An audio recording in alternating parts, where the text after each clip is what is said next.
Oh, did show. the cover photo. So, All right. Hello, guys. Yeah, I just realized. Hey. How you doing this week? pretty good. All Awesome. right. Okay. So I guess we didn't really have a format per se, but who wants to go first today? Well, mine's pretty easy. If y'all don't mind, I'll go. Last week, I kind of said I was going to kind of switch over my sales page to be hosted on WordPress. And I got the WordPress stuff set up. I got the DNS name point and all that stuff. And that was about as far as I got. It still says, welcome to WordPress. So, but along those lines, I was thinking anyways that this was probably a really good opportunity to sort of revisit the marketing, or not marketing, sorry, the copywriting, all that stuff, like what's your message going to be and all that stuff. And after reading Joe's website earlier in the week, I was like, oh man, this is good. It's got, explain what the stuff. So Chopping up a little bit there. I don't know if it's for anybody else. Is anybody else getting a little choppy on Nick's? Yeah. Sounds better now, Nick, but what's chopping up? Yeah. Oh, okay. Well, I was singing the praises of your site. We don't want that chopped up. Yeah, but no, I was just saying, like, now's a good time for me to probably sort of revisit the reason for my website's existence and try to get just my message across and make sure that I'm actually got something. I don't have the sales page up, or sorry, the buy button, and I need to get that up because that's the whole point of a business website, is to let people give you money. So I still have bits of work to do, but since I'm taking the day off from work today, so I will work on that today. That's my plan, at least. So, Are you gathering emails for your mailing list? yes. Actually, I never really talked about what my current thing is. Yes, I'm collecting email addresses on my like regular blog, which is sort of more technical in nature. Yep. But the actual product itself is heroicinspiration.com. And what I've got is a database full of quotes. I'm not going to say inspiring because not all of them are inspiring. There's a lot of crap in there. I need to sort through it. But there's like 70 or 80,000 quotes that I found on the internet. And basically, I've got an API sitting in front of it. And my idea is to sort of build out little services in front of that, like maybe a WordPress plugin, a Slack bot. That was one idea that I had. Just a whole bunch of different things, and basically figure out a way that there's people who want inspirational quotes or motivate topic, and then push it out to them that way. The current product right now is daily Stoic inspiration, which Stoic philosophy is kind of big with folks like Tim Ferriss and Ryan Holiday and John Sonmez. Hey, John, things like that. So I had this idea of like, hey, wait a minute, what if you just sent out just a little blurb every day or every weekday at least of just, hey, here's something to think about today. I'm drawing a blank on a Stoic quote. You're going to meet horrible, terrible people today. That's paraphrasing Marcus Aurelius. But anyway, so I've been doing that, and I've gotten pretty good success. I've done very little. I did some Twitter ads and got like 10 or 15 people to sign up. That was a very expensive experiment. And then putting it on Facebook has actually been interesting. I just made a little Facebook page for it, and I've been picking up people that way. So I've got like 40 subscribers right now. And just, it's enough to stay on the free version of MailChimp and stuff like that. Cool. So that's kind of where that is. So yeah, I'm kind of playing with multiple things at once here. Like I got a small mailing list that I send to on a daily basis, which helps me get over the fear of sending an email because that can be a little bit scary at times. And then I guess I'm in contact with potential customers. Although the Stoic people, I don't know how I would get money out of them. But anyways, my dad asked me that same question. He's like, how are you going to get somebody to pay for this? And I was like, I'll get back to you on that one. Actually, you mentioned that. That was the first question I had. So are you, not to be mean about it, but we're supposed to be honest, I guess. Yeah, no, seriously. Yeah, that's good. So how are you going to get money off this? Or is this something that's going to be a feed or a funnel for some other service or product that you're going to? And this is like, hey guys, check it out, I'm awesome. Like, look at me. Yeah, right. That, yeah, I'm kind of thinking that this initial email one will probably always be free. Now, I did say my intent was to sort of sell access to the quote database in some way, shape, or form. So what I've been thinking is the work that I've done to send out these emails, it's not fully automated yet, but it's close to that. It occurred to me I could probably easily set up like a little landing page for different topics, like let's say business and travel and spirituality, any subgenre you can think of. Have people go to there and say, hey, I do a daily email about subject X. Let people sign up and then automate sending out those emails. And then inside of those emails, it'd be very easy to put in some kind of ad, something along those lines, or even just a link. Hey, I don't like delivering links. I would rather actually deliver the value of the email in the email instead of like, oh, click here to go see the other thing. There's a guy named Steli Effie or FD, I think, from Close.io. He sends out a daily inspirational sales video. He records like a 1-minute video, and he reads a quote from somebody in the sales realm, and basically sends that out and says, hey, today you're going to make 50 calls. Tell yourself this. This is how you take this quote and apply it to your sales success, that kind of thing. That was where I got the idea from this. For him, he's using that as a funnel to his business, Close.io, which is like a SaaS product type thing. So that's kind of what I'm doing with this. I admit it's not.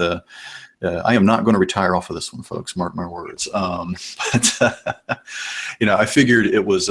It's better to start walking in the general direction you want to go instead of sitting around waiting for the cab to come pick you up. So that's kind of where I am with this particular project. Okay.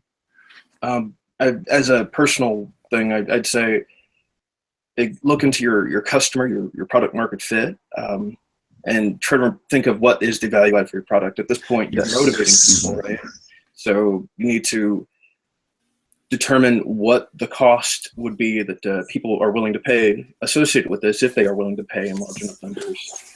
Yes. I mean, that's my first thought.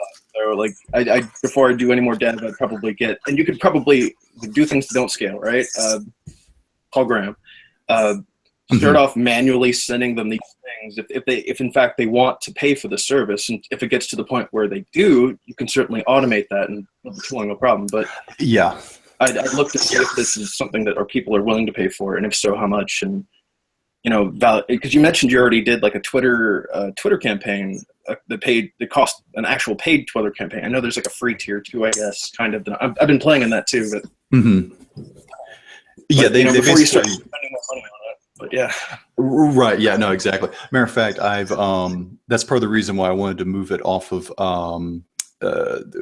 Aside from just the difficulty of, hey, let me hard code all my sales pages and move them into WordPress, I'm also had that on a dedicated a DigitalOcean droplet, and that's $5 a month. That maybe that could be money better spent. Yeah, exactly. So yeah, it's funny. I didn't the things that don't scale. That was why I didn't do any code for the actual email stuff in the beginning, because I was like, nah, man, I just need a spreadsheet and I can put some quotes in there and just Sunday afternoon spend a half hour and bang out.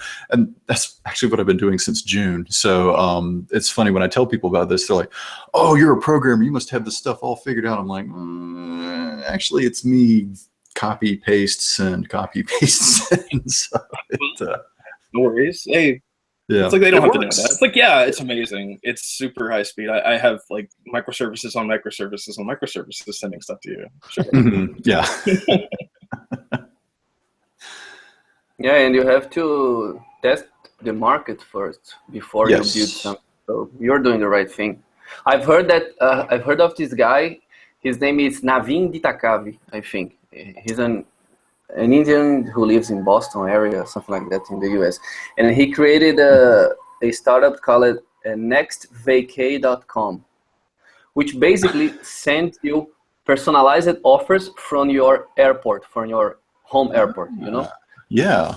And now he's with 1,000 subscribers, and he's doing all by himself and his team, you know? He goes to Skyscanner website, make a search for a flight, copy and paste, and send via email. Awesome. So that's awesome. I tell people not to copy and paste at work, and but sometimes if it works, that's what you got to do. So. And he used to be a Ruby on Rails consultant. So, but he's very into this digital marketing stuff, you know. And I was hearing a podcast with him, and he said, "Oh, first you have to test your market to see if you have customers." So now that I've got 1,000 subscribers who pays $25 a month, next steps will be raised to $99, $25 per year they pay, and the next phase it will be to raise the price to $100 a year and get to 10,000 subscribers. So if I have this whole bunch of people subscribing to my services, I will sure need some kind of automation, you know, because copy and paste will be terrible at that point. Very true. Very true. So I guess also it's good that you're going through the process, getting your infrastructure in place. So if you did need a pivot, you know, you're not just waiting around thinking, I need to wait for an idea. You're doing it. So I think that's a good thing.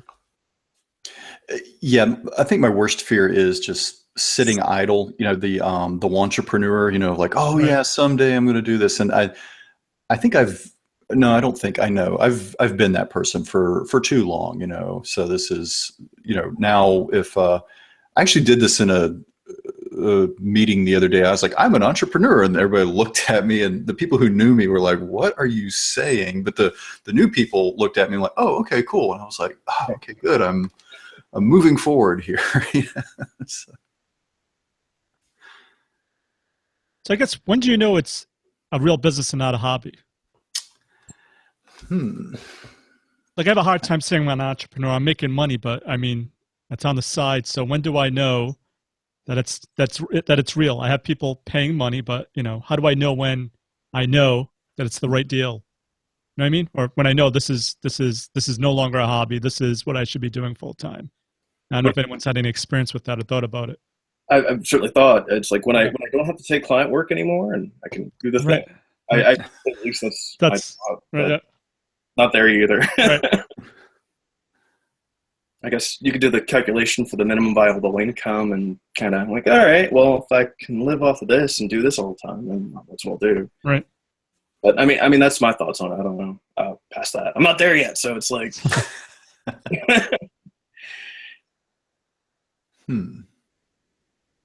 Well, it's interesting because, like I said, I started a conference, and I'm not at the numbers that I thought I would be at right now. I'm still like 6 weeks out to the actual conference. So I have 126 signups. I was hoping to get 600. And if I had 600, that would replace my yearly income that I make now. So I was thinking that would be a good base. But then I probably would need more than that because I would need insurance and everything I was to go along. But anyway, I'm a little disappointed. I'm very happy I got the numbers. I'm really excited about the conference. I've never done it before. Yet I'm still kind of frustrated that it's only 126, but I should be grateful because it's all gravy right now, but still it's not the numbers that I wanted. I was thinking I'm going to get 1,000 because it's online. Why couldn't I get 1,000 users and I can pay off my mortgage and I'll have 90,000 in the bank, you know? But it's like, I don't know, very frustrating. But it's working, but it's not working. So I don't know. Yeah. Well, you're doing really well though. I mean, Yes. I mean, don't beat yourself up. You're kicking butt. Yeah, and this is your first one, right? Yeah, I mean, I just made it up in July, and I've never. I don't know what I'm doing, so that's one of the problems. And I've just. That's awesome, though. That's amazing. I think. Like, Yeah. honestly. Like, Yeah, think about what the second one's going to be like. I mean, if Right. everything you've learned with this one, the next one, it's probably going to be. Plus, people, the folks who attended this, hopefully they go and tell their friends, and Right, right. interest builds and all that. So, I chopping up again. What'd you say? me. Yeah, it chops up again. No, I think there's a lot of upside. I think it's awesome. I love it. I think that's right. I should treat it as an opportunity, not get disappointed by the numbers, and just build off it, I guess, is like what you're saying. Makes sense. Yeah. Well, have you talked about or talked to folks about sponsorships? Like, there's the local IT contractors and such, but then there's like the Googles and the GitHubs and the IBMs and stuff. I mean, you talk to them and say, hey, I have a conference. Hey, Charles Max Wood, right? Talk to him. Hey, he doesn't have a testing conference, so it's like, hey, partnership. I think that would be maybe the next step for the next one. If in fact there's time left. Like, what is the actual day for the conference? Plugging January, the week of January 9th. So it's the whole week of January 9th. Gotcha. Week of January 9th. So you still got time. I did partner with a sponsor called Aptly Tools, which is a real semi-big company in my space. And they're supposed to be marketing for me this month. So they haven't done any marketing yet. And supposedly, I'm just curious to know. That's why I partnered with them, thinking, okay, I've never done marketing. Maybe they can handle with it. This is what I did on my own. I'm curious to see now what's going to happen if they start actually doing marketing for it. Are you promoting on Facebook ads or Twitter ads or something like that? I think at Facebook ads, I tried a Facebook ad and I get a lot of likes or okays, but I don't get anyone to like click on the stupid link. I don't know. My ad isn't effective. Like, it's like I don't care about likes. I don't want the like. I want you to click on the link and buy. And I don't think I did it right. I was supposed to set up a pixel. I didn't do any tracking. So I don't know. I really don't know if it's effective because I don't know how many of those actually converted to a sale per se. So I kind of messed up. Are you posting publicly, or are you posting in the specified groups? Like, are you going to like user testing groups or .NET groups or Java groups and Python groups and what have you, and like sending stuff there? So I haven't reached out to the group yet. I've been just doing through my blog and LinkedIn, and on Facebook, I just targeted people in certain countries that had certain niches that they were interested in. But that's true. There's larger groups that are dedicated to automation, like in LinkedIn and Facebook. I should contact. That's a good point. Yeah, sounds a good idea. And I was thinking I should target Brazil now, maybe specific to Brazil, because I don't know if 197 is too much for Brazil, though. Someone said it was too high. $197? Yeah. Wow, it depends. Really? Like I did a Django, which is a web framework for Python ecosystem. I did a Django course last year. Yep. And the teacher is from Brazil. It's very known in the Python and Django community here in Brazil. And the price of his course was something, let me convert reais to dollars, something like $300, $350, something like that. You know, okay. It's not cheap for Brazilian standards. So, yep.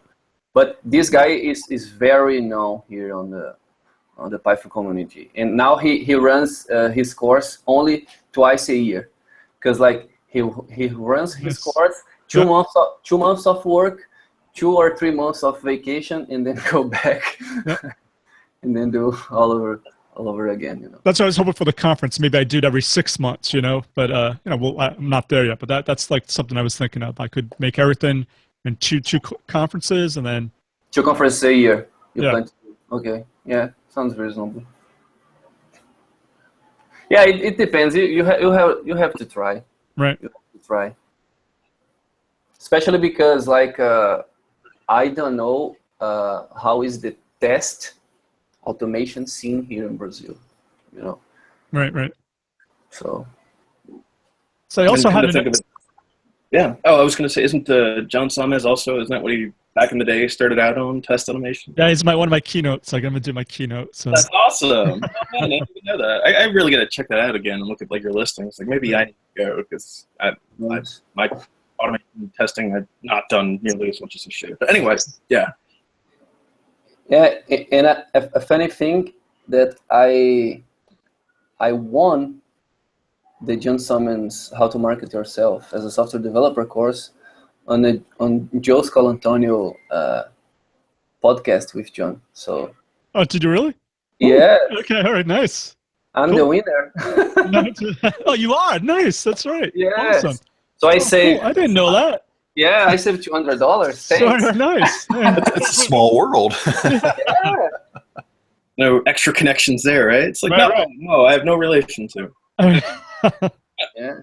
It was like 1 year and a half ago or something like that. It was a while ago. Yeah. I've been harassing John for a while. And I comment that on the comments, of course, for the John's podcast. Yep. So tell me, the question was, tell me what you want to do if you win this course and something like that. And I said, I want to be an entrepreneur because I want to be taking care of my stuff, having more freedom, something like that. So my answer was selected, and I won the big prize. I remember now. I just didn't put two and two together. That's awesome. Yeah. So when John and Derek sent the email saying that here is your Entreprogrammers Mastermind group, and I was like, Colantonio, I've heard this last name before. I connected the dots. Oh, cool. Very cool. That's awesome.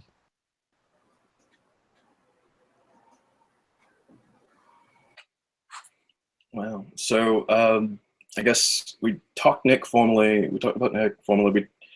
We talked about Joe a little bit informally. And Nick or Joe, do you guys want to say any more, I guess, regarding what you're doing?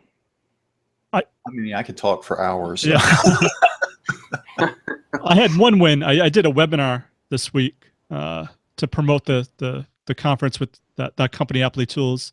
It went really well. I think I got 5 or 6 signups out of it so far. Like that one day I saw a spike, so that was good.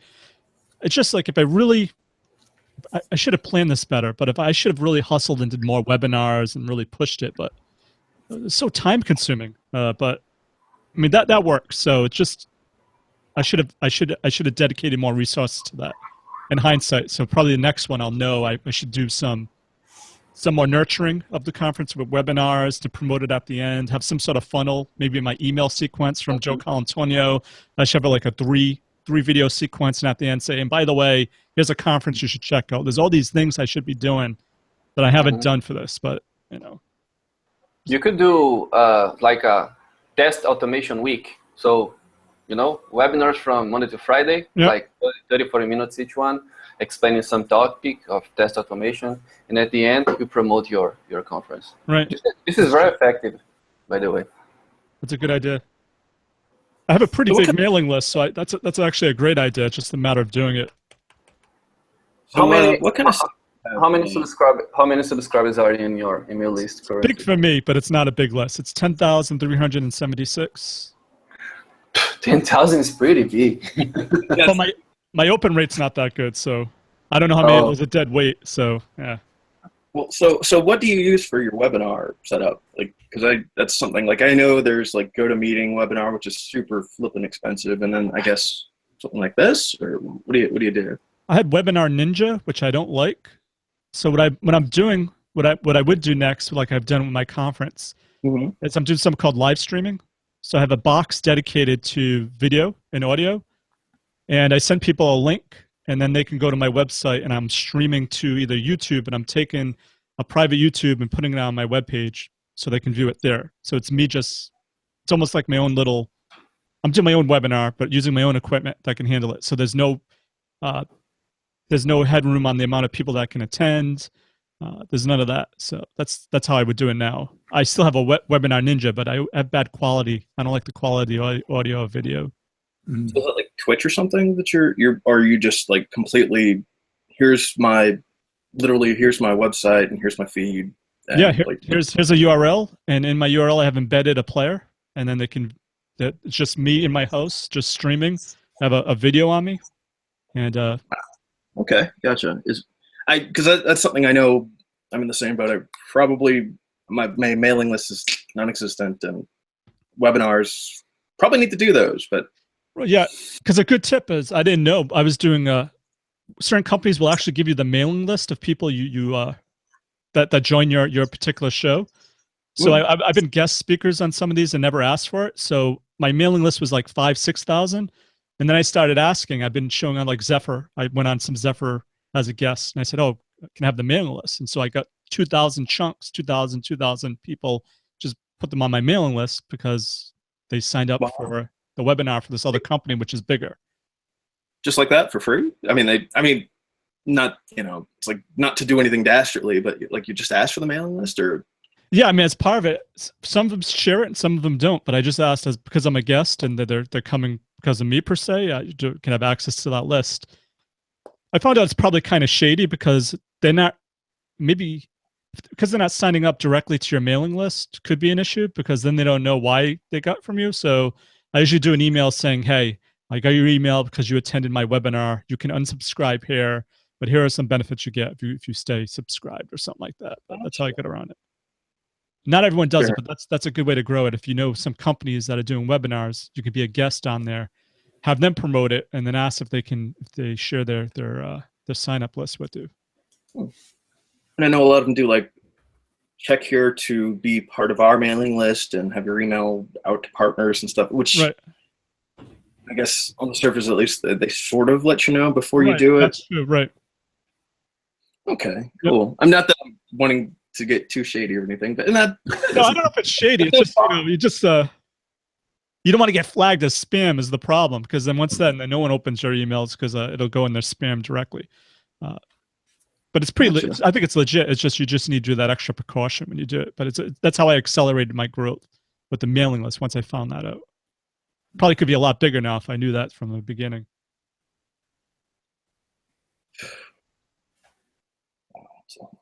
I'm doing. Jeez. Now I know that's one area that I am absolutely behind the ball on here. I need to actually start a mailing list that I share out.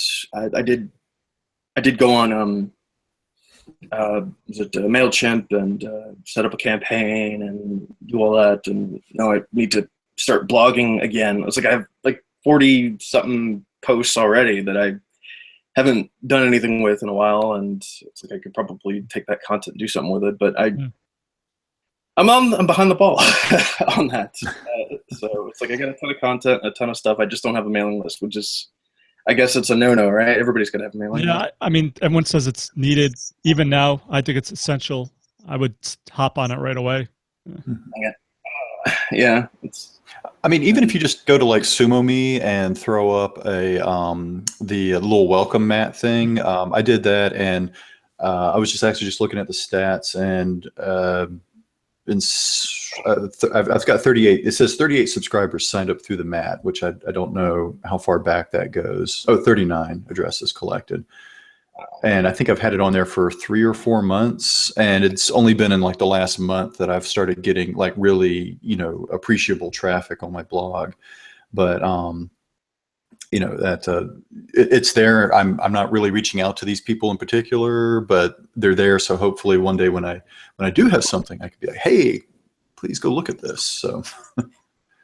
Gotcha. Well, I don't have anything to on me. Although I know, listening to the original Entrepreneurs project, I'm sure that's the first kind of thing I would say is like, get a mailing list, get people going, and yeah, that's definitely on my to-do for this week. Get my freaking button gear.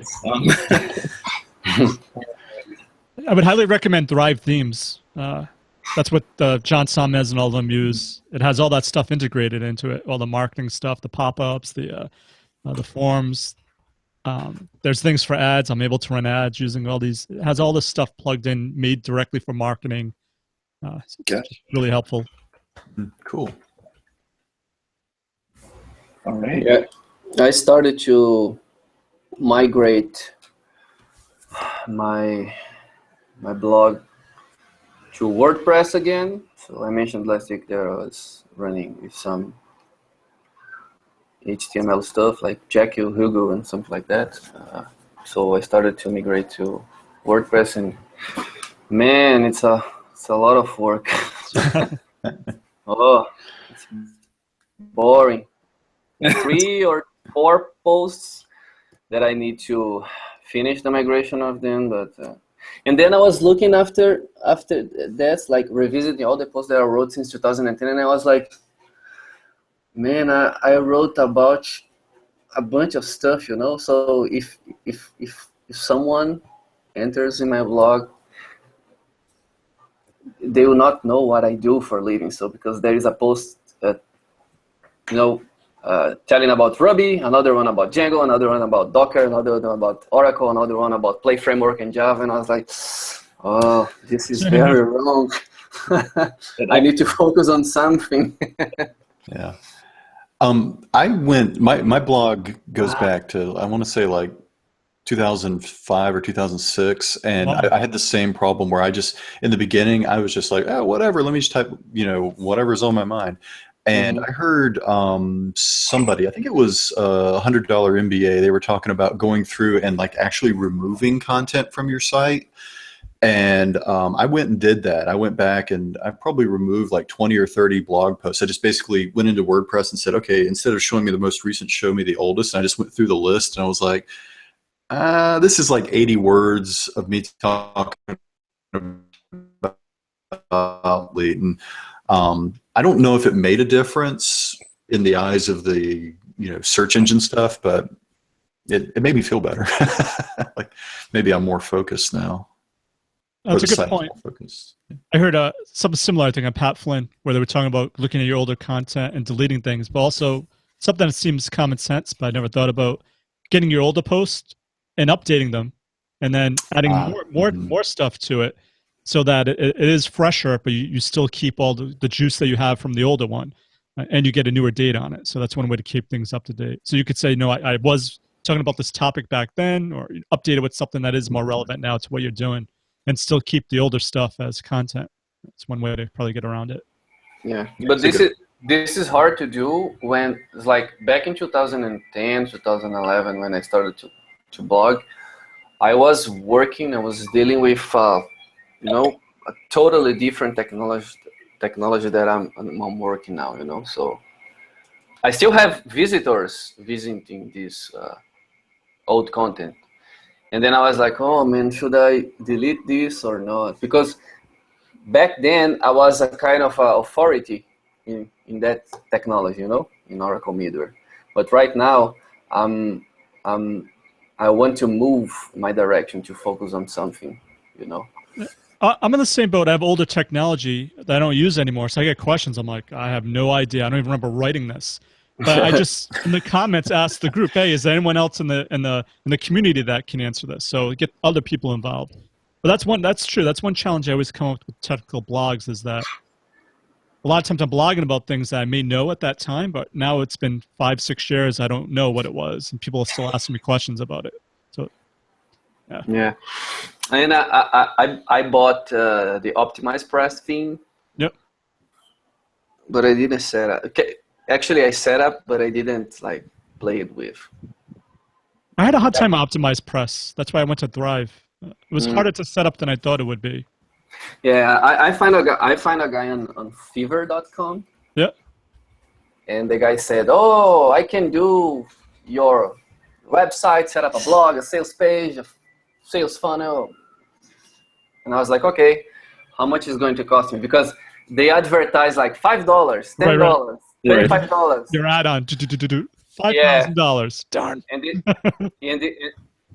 this guy was like, "Oh, it's gonna cost you $400." And I was like, man, I'm from Brazil. a dollar here is 4 times my currency, so it's very expensive for me. And he said, "Oh, because you're from Brazil, I can make $2,200. And I was like, still expensive for me. And he was like, "What's your budget?" I said, $100.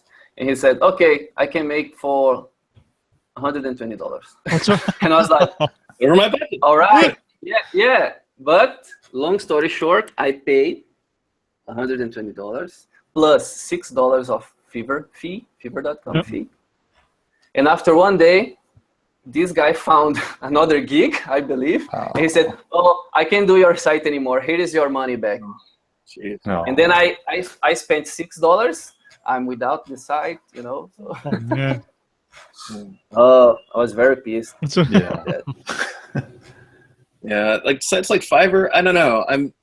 I haven't tried any. I tried a logo once, and I know there's like they're pretty good about things like that, but really complex stuff. I wonder, how do they make money? How do they do unless they're, and they won't all be from places to where like $1 is stretched a lot further. They'll be like, I've seen some in the U.S. and it's like, well, they have to have some sort of a process that's just ridiculously optimized. Like they give you one template and just tweak one thing or something. Yep. Typically, I don't know though, but I don't see how you can survive with that stuff. But yeah. Fiverr for me, Fiverr for logos is very good. So I have a guy from Greece who does the logos for me. He actually did the logo for this Entrepreneur's Mastermind logo. He's very good, and it's $5 the logo and $10 if you want the Illustrator source. So for logos is good, but for other things that I've tried, it isn't until this moment. I've been debating like marketing research and things like that. It's like, oh man. And then also, have you guys tried any of their video stuff? I kind of been debating that too. Like they have the video explainers and video intros. Like, man, that's really cool. But I don't know. I didn't try it yet. But then it's like $5. It's like I give it to all the guys and see what comes out, right? Yeah, it's really a gamble. I've tried it a few times and depends. Sometimes I have good results, sometimes not. It's like Upwork. If you hire a freelancer on Upwork, some people complain about, oh, this freelancers, the quality of service is not good, but you know, it's a kind of a lucky as well. Yep. To find a good freelancer to do the job for you. And the worst part from Fiverr is that when the guy, you know, with my money, $120, Fiverr don't put in my credit card again. So I remain with $120 Oh, you have a credit. Oh no. Yes. And I was like, oh my God, this is, I lost this. Oh man, that's terrible. And I was like, and I was talking with the guy, do you know how much time it will take for me to spend $100 on Fiverr service? But it is what it is. I can do nothing, so. Cautionary tale, I guess. But no wonder why you volunteered to do the logo. Try to get that balance down. Yes. At least let's do something useful with my money.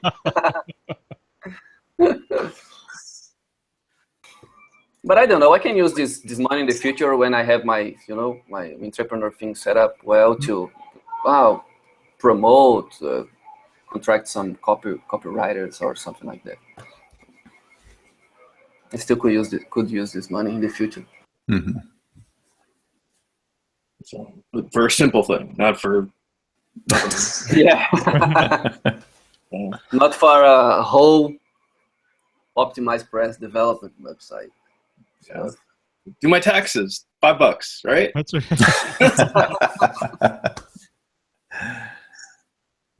All right. Well, I guess. All right. So this week, for me, I gotta say, has been lots of client work, and it's kind of been a pain. Like I have a client that is essentially been kind of ripped off by his previous programmer. So he's got what would be considered a legacy code base, and they wrote like a web server in a mobile app somehow. Like I didn't know you could do that, but like the way they wrote it, it was just ugh. And so I gotta deal with that. And my original price, I tried to do I didn't do fully value-based pricing. I did like the equivalent. All right, this would probably take me a day, so I'm going to start charge you for 8 hours, and so I'm eating that. So that's and that's sucking some of my motivation. So I'm feeling kind of bummed about that, but I'm almost through it. I'm running into weird browser web server in phone app issues. It's like they wrote it with Xamarin, but they made it like a web, like ASP.NET app in Xamarin somehow, and it's just like I've never seen that before, and it's crappy. And I'm venting a little bit, but Outside of that, I did get with some folks about integrating the Echo app with something called Night. I think it's Nightshade or Night Vision or Night something, but it's essentially a service for displaying your blood sugar information for those with diabetes. Uh-huh. So there are machines that, like Dexcom, I think, is one of the providers that actually you can set up to send that data out to a web server. And granted, there's a lot of moving parts there, but I would like to integrate something like that with the healthcare Echo app. So Cool. having as an option. I mean, there would be additional setup initially, but yeah, that was something that was pretty cool. That was Scott Hanselman I talked to, and we're emailing back and forth about that. So that was pretty cool. Outside of that, I'm kind of feeling like I should pivot almost with the e-learning tech. It's not. I mean, I'm doing some open source work with it already, and it's kind of goes in conjunction with some stuff I'm doing for another client. But it's one of those things that it's a really hard sell, and I may just have it out there and call it a day, and try to maybe make a couple of videos or something like that. And maybe my problem is that I just simply I'm not doing those standard things like, hey, set up a email list, hey, put more content out there related to your product, do these things, and that's probably my problem, if I had to guess. But yeah. So open source project I'm working on is essentially just it was a big thing, and it was like a frameworky thing, and now it's like, oh my gosh, why am I doing all this? Chucked it and took the guts out of it that I really needed. It's like, all right, here's some extensions. That's all that is. That's all that really matters with this thing. So why am I going through all this? So it's been throwaway day, throwaway week, and lots of just a little bit of disappointment. But outside of that, family stuff, fun, setting up a Minecraft server. Has anybody ever set up a Minecraft server? No. It is surprisingly difficult. I mean, it's typically what you would think, like setting up like maybe a node instance to host a website, like something like that, and you host a daemon, you have it running, you check for updates, you download the updates, you have to set up the backup schedule, you have to, I mean, there's no easy, funny, simple way to do it. It's like literally like, man, I'm really getting like my Linux administration hat back on, because I'm like, oh my gosh. And that I've been setting that up for my nephew and my family's kids to get on and play, and mostly it's like me getting on there and fixing it. So so that's been me, just fixing stuff like that and trying to make these decisions about which way to go. And listening to you guys, it's like, dude, you know what, you just need to advertise yourself more clearly. It's like, duh. And watching a bunch of like Y Combinator videos and stuff like that. So that's what are your thoughts, what are your feelings deep inside of you in promoting yourself as the score guy on the internet? So I mean, do you see yourself doing this in the future? You know, it's like putting yourself as an authority in this field, or no? I've been sitting on that one. Been on the fence. On the one hand, it's one of those tech stacks or technologies that's been around for like 10 years, and it's starting to be on the way out for better stuff. But on the other hand, I do know a lot of the folks involved in it now, and I could probably just say, you know, go deep on it and maybe get some clients that strictly need that service and be that guy and charge a premium. So talking around it without answering your question, I don't know. I've been debating, but it's like in that same way, it isn't. It's not going as bad as saying I want to be the VB6 expert in 2016, but yeah, you need, you know, your legacy code fixed, and although it is almost in that space, but not nearly as painful. Well, if you know that it's on its way out, could you position yourself as sort of the guy to help you transition from the old into the new? Like that would be a ton of interesting blog posts about, hey, here's how new technology X is better. Here's how it's not as good. You know, you could do like a lot of comparison type things. That might be interesting for, you know, for content generation. That's a good idea, and I'm actually going to write that down. Man, that is, I could just be the new e-learning standard guy, I guess. Yeah, that's a good idea. It's a great idea. Thank you. And gives me content to write about. Yeah.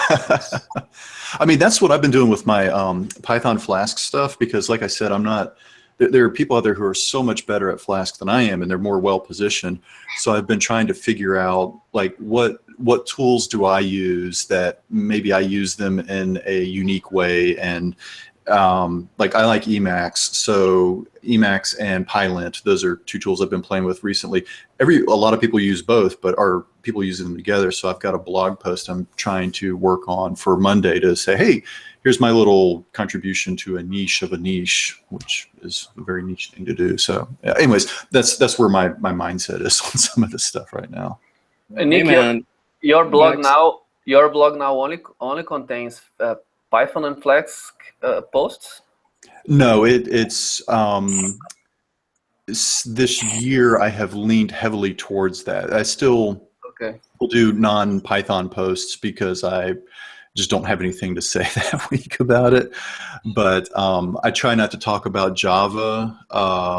You know, I try not to talk about JavaScript unless it's integrated in with, you know, I try to make sure everything has something to do with Python, basically. Mm-hmm. Yeah. I'm struggling with this. Like, I spent this whole week thinking man, which field I'm going down, you know? So this is very, very hard. So yeah, it kind of goes back to what I was saying earlier about I kind of know where I want to go. I don't know how I want to get there, so I'm just walking because I think it's better than sitting still. And you know, hopefully along the way about anything. And yeah. No, you're right. It's one of those. It's better to make stupid. I can't think of it. It was a Rush song. It's better even if you chose not to decide, you still have made a choice. Yes, right? Yes. I read the song. Yeah. That's the worst, and I'm right there with you, man. Because it's like, do I really want to be this guy? Do I want to be the X guy? And it's always. But it's one of those things, you don't have to do it forever. You don't have to do it forever. I got to keep telling myself that. It's like, just be that now, but be that guy, and just do the one thing.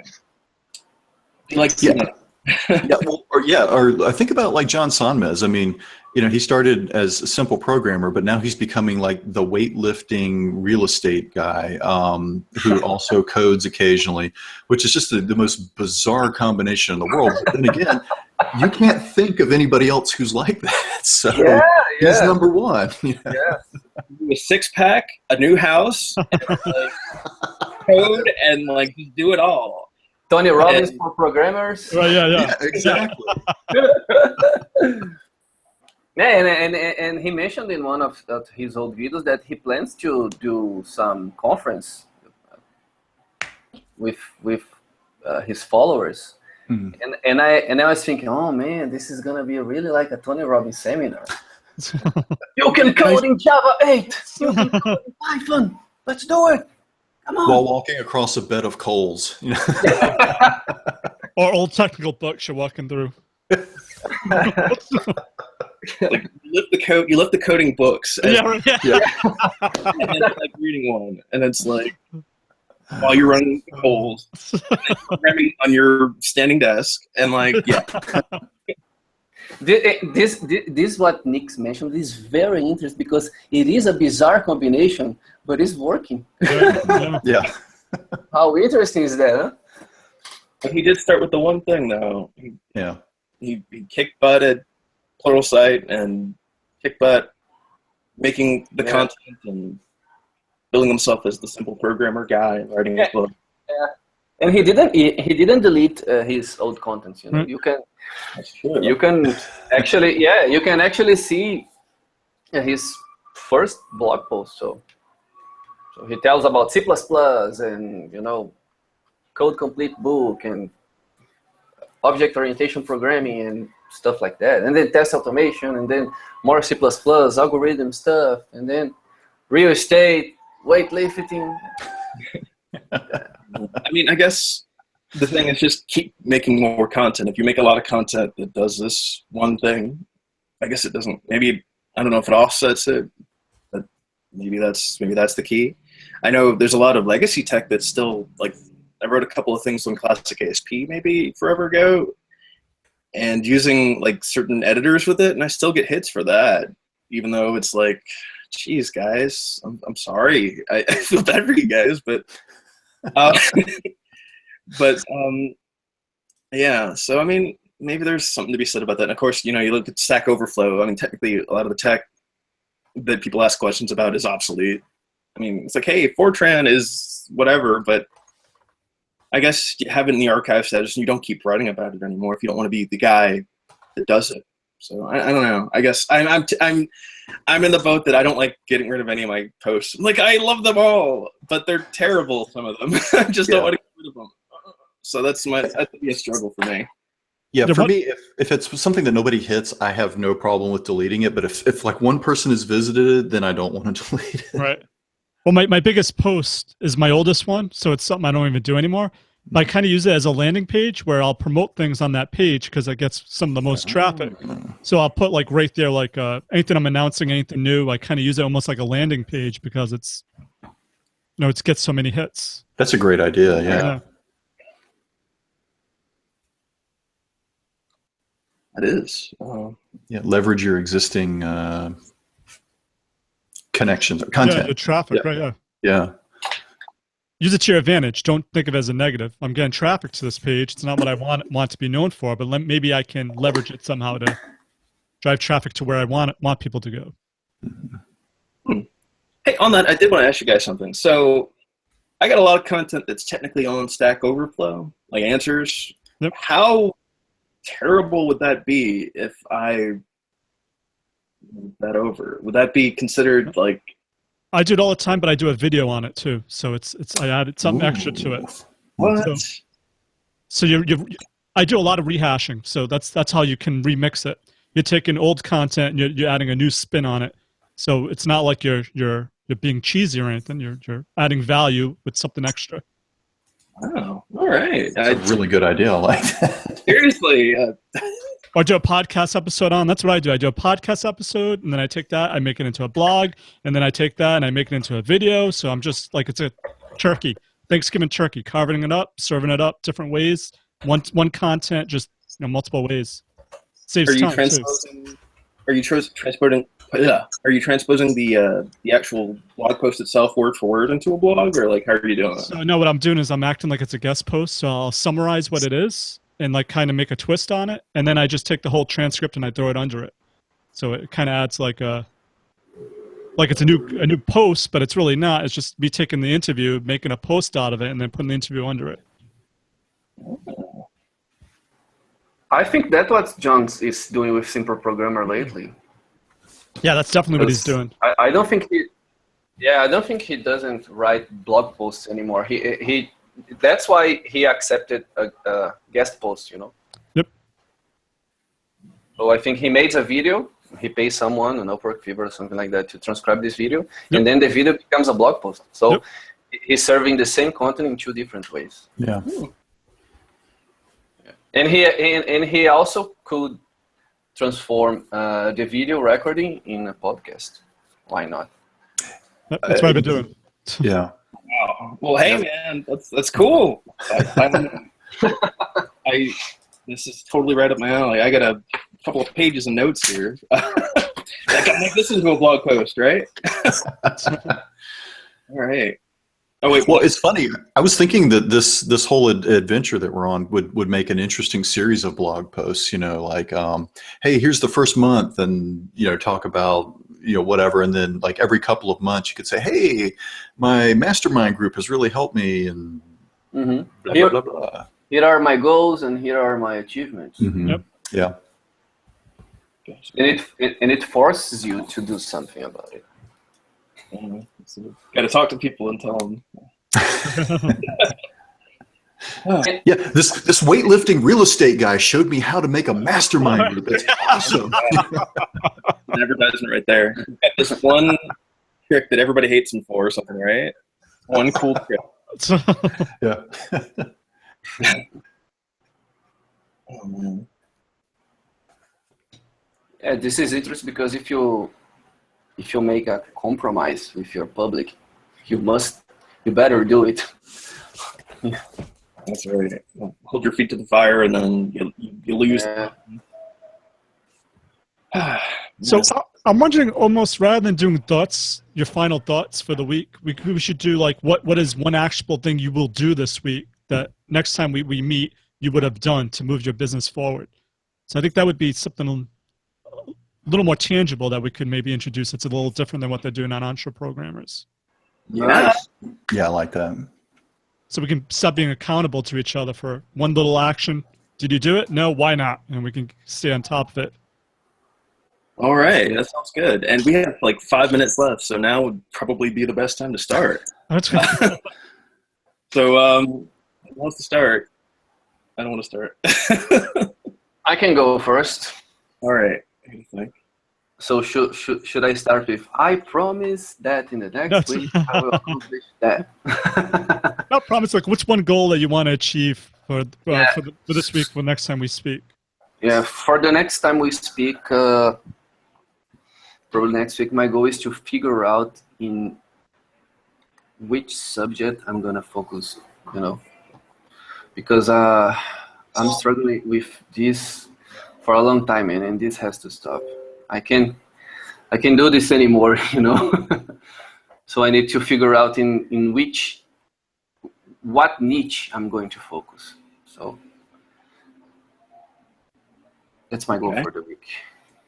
You're going to announce that I'm going to be the Pythoniest Python mother. Python mother love guy. Yeah, something like that. Yeah. All right. I'll go. All right. So my goal for the week. All right. I'm definitely going to get a mailing list up. I'm going to start recycling my repurposing and improving upon my existing content, and trying and well, I think that's too much. All right. How about mailing list? And mailing list, one video with my content, and then building content from that. So mailing list and content. Mailing list and new content. How about that? Cool. All right. Yeah, sounds good. New content is a pretty generic, New content on what? Nice. The gag, a 2-sentence post. Let's see. All right. New content related to being the SCORM guy, or the SCORM transition guy. At the very least, the SCORM guy. So a blog post about SCORM or video about SCORM, one or, okay.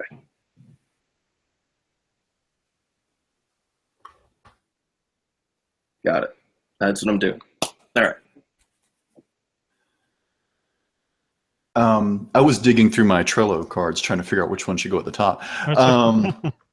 I swear that by this time next week, I will have my, it will no longer say welcome to WordPress. I'm going to actually have my, the site, a sales page, landing page, and the credit card page. That will be my bonus. I got it. That's my stretch goal. I got to make sure I get the credit card page up, because that's the most. If I just get it to what I had before, which was very basic, hey, sign up for my mailing list, that I'll be happy. But after talking with you all, I'm also going to be spending a fair amount of time thinking about the message I'm trying to send, make sure I'm actually value proposition is clear. So yeah. Okay. Awesome. So for me, it's all conference related. There's actually during the conference, I'm going to be interviewing people live, and I haven't actually tried that functionality in the software. So I need to do that. I'm going to try like an actual flow of what the conference is going to be through my website, what the tools I'm going to use, and try to get a few people that I can interview live just to test out the system and shake it out to make sure they're, everything is working as it should for the conference. And I also need some conference videos in place, like a welcome video, a frequently asked questions page. So those are the 3 main things I'm going to work on for next week. Nice. Cool. All right. Well, I think we're at the end. Awesome. So yay for, I will say the first one got cut off at the end, so we only got like the first hour, so that kind of sucks. But this one, I changed the settings on it, and it should be posting the whole thing. Cool. You guys, if you have anything about the post, just shoot me an email, whatever, however you want to do, if it's something else to change or whatever. All right, well, everybody have a good one. I'll talk to you guys next week. Cheers. Cool. Good talking to y'all. Bye. Bye. Bye-bye.